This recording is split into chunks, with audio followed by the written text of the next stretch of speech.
Last week, ArenaNet put out a balance patch, although I hesitate to call it a balance patch because it changed almost nothing in regards to the meta. Although in their defense, they did say the focus of this patch was on underworking underwater skills, which they certainly did, but that doesn't affect PvP at all. And PvP could really use a heavy meta change right now because we're kind of drowning in Mesmers, and this patch didn't really change that. They did nerf Mesmer though, or they nerfed Chrono.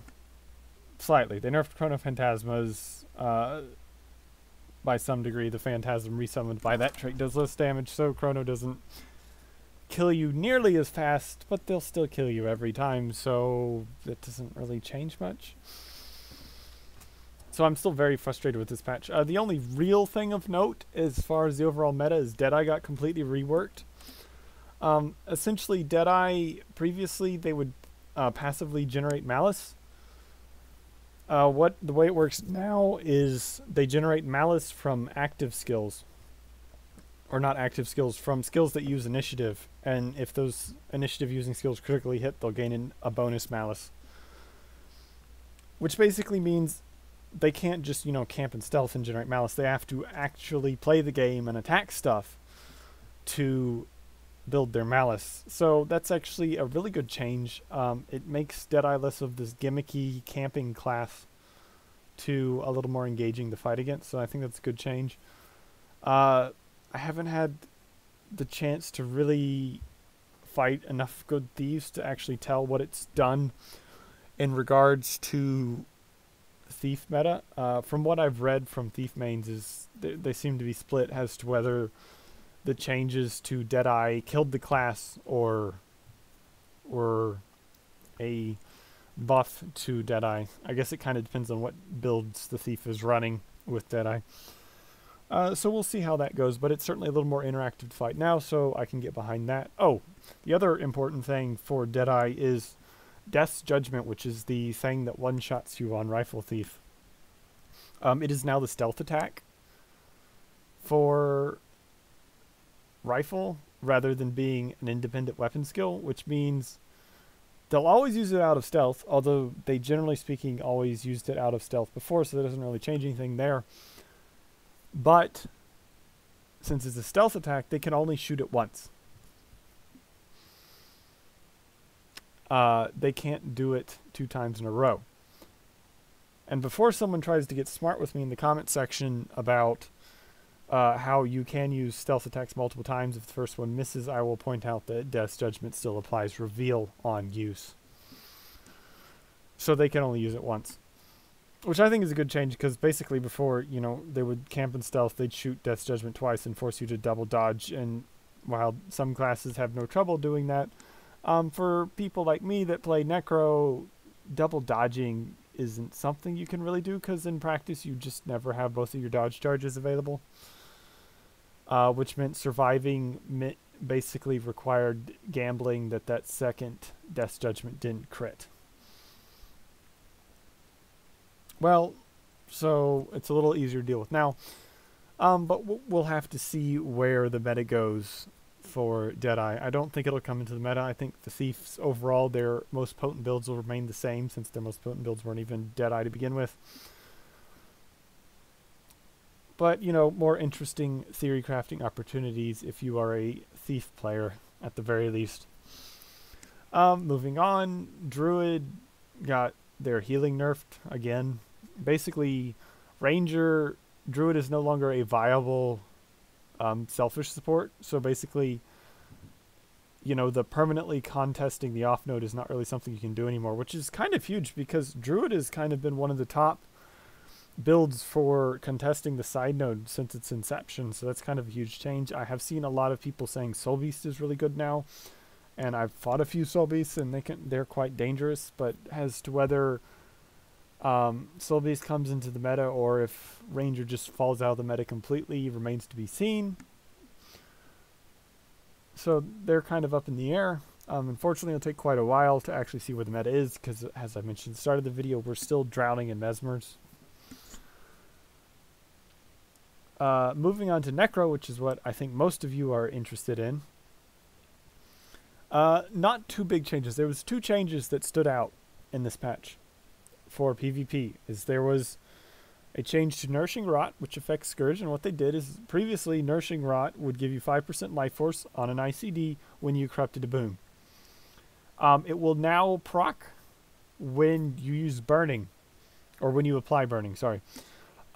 This is, in some ways, this is a buff to Scourge, although on paper this isn't a buff, because on paper Scourge could set the trait off before the patch on the trait's ICD just by spacing its corrupts out. Now in practice, you couldn't actually do that, so in some ways this is a buff, and I did play around with Scourge a bit, and it definitely feels like life force management is a little bit easier, but I have not noticed any notable increase in power or difficulty or change in difficulty in regards to playing Scourge, so it doesn't really affect much.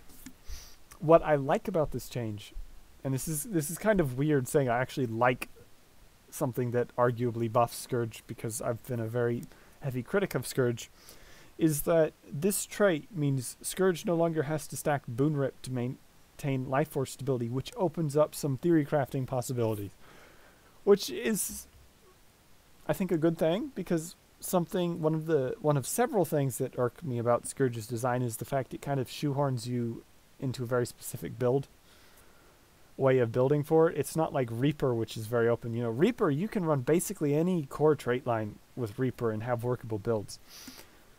Maybe not Death Magic, but that's more to do with Death Magic just being atrocious rather than it not having synergy with Reaper, because Reaper just synergizes with everything on Core Necro.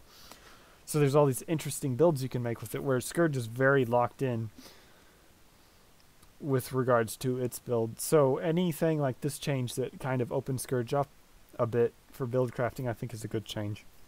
You know, like, you don't have to necessarily run Unending Corruption anymore. You can, you know, run the other two traits in that tier and not compromise on life force generation when you do that.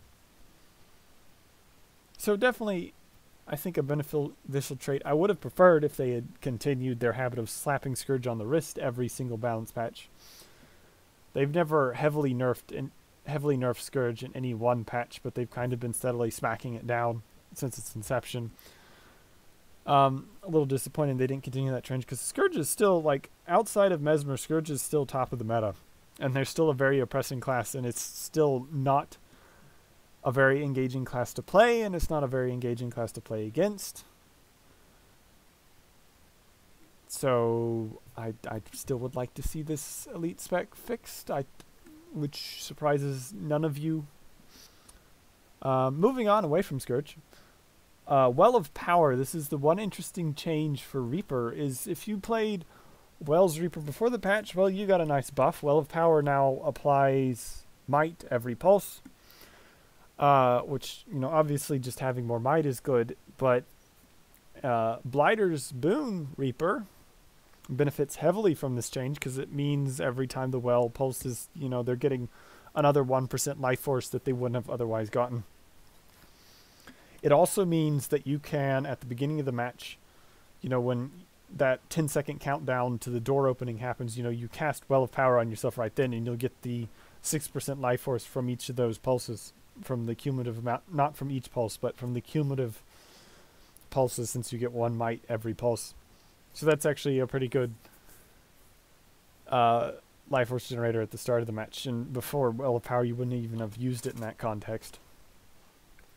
And then, of course, if you use Well of Power in combat, you know, you get a little bit extra Blighter's Boon procs there, so that's good as well. Now, I do not recommend, outside of that one case at the start of the match, using Well of Power to generate life force. It's way too valuable of a cooldown as far as it being a stun break and Condi clear for you to just blow it for its life force. But when you do use it for Condi clear or its stun break, hey, you get a little bit of a bonus now. I did play around with Wells Reaper. It's not some huge change that completely redefines how you play as Wells Reaper. You're not going to notice some huge power increase. It's just kind of this nice little bonus to it. And as I said in the last balance patch video, Wells Reaper is probably one of the two builds that work the best for Reaper right now. So you know, hopefully Reaper's kind of slowly incrementally getting better. Although post-patch, I've actually found that I don't like playing Wells Reaper too much. I've mostly been playing standard Soul Reaping Spite Reaper. But then again, I wasn't particularly... Wells Reaper wasn't my favorite Reaper's build to begin with. So it just might be my preferences coming out. For those of you that do like Wells Reaper, you know, hey, you got a buff. And that kind of wraps up all the relevant changes for this patch. There really, nothing else exciting really happened in this patch. So, like I said, the beginning is very underwhelming. And as far as the meta is concerned, the meta is really simple. Mesmers rule everything. And after Mesmers, you have Scourge and Thief are kind of the two next best classes, and everything else is below that. If they could knock Scourge and Thief down a notch and nerf Mesmer into the ground, I think we could actually have a really balanced and interesting meta. If only they would actually do that. And on that note, I'll stop talking and end my discussion here. I feel strong. The waterfall is yours. Suffer.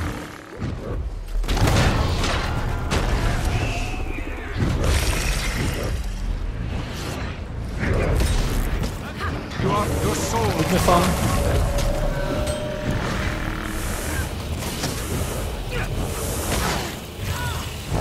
And I can't even get the blind on him because he just instantly teleports out. Suffer.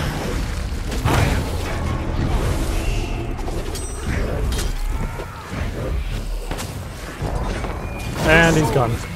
Again, literally, the class cannot be killed. It's literally God mode. It is impossible to die as a thief unless you're literally brain dead.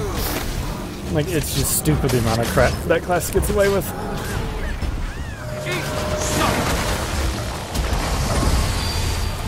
Really? Your soul is mine. You are all weak.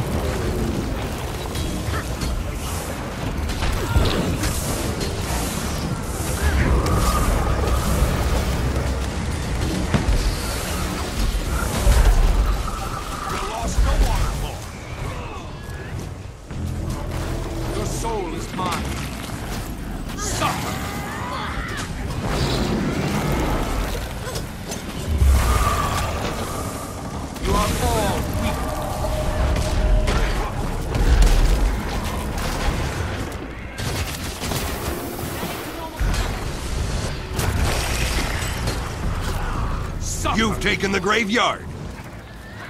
Your soul is mine. You've captured the quarry.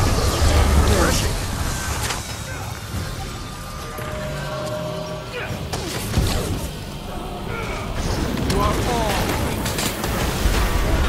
Okay. Your soul is mine.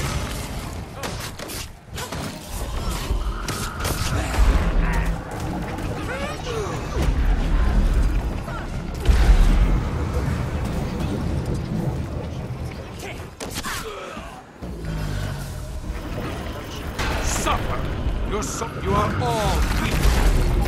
Kill the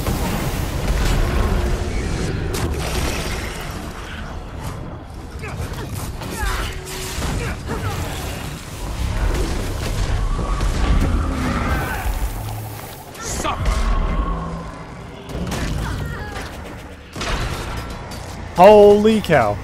The waterfall is yours. Your soul is mine. That was scary.